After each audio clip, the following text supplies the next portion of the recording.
এই বাইরে যা রোদ, তার মধ্যে এখন বেরোতে হচ্ছে, একটু কাজ আছে, তাই জন্যই কাজগুলো করতেই যাচ্ছি টুকটুক করে। মেয়েকে নিয়ে গেছিলাম আমরা এই একটা স্বাস্থ্যকেন্দ্রে, সেখানে আজকে ওর ভিটামিন এ অয়েল খাওয়ানোর ছিল। মাই রান্নাবান্না আজকে করেছে, আজকে মা রান্না করেছে সব সবজি দিয়ে তেলা কচু পাতার ঝোল, সর্ষে পোস্ত দিয়ে পাবদা মাছ, ব্যাপক হয়েছিল খেতে, মাছ রান্না এমনি টেস্টি। তারপরে করেছিল হচ্ছে মেয়ের জন্য সবজি দিয়ে কালো জিরা ফোড়ন দিয়ে পাবদা মাছ, ও যেহেতু ছোটো এখনও ঝাল খেতে পারে না, ওরটাও হেভি হয়েছিল।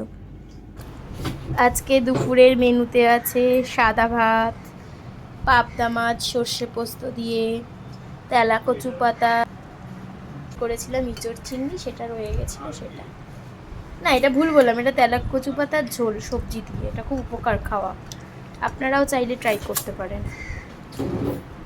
এই যে আজকে আমরা সবাই একসাথে খেতে বসে গেছি, এ অলরেডি খাওয়া স্টার্ট করে দিয়েছে, এখন আমি বসবো খেতে।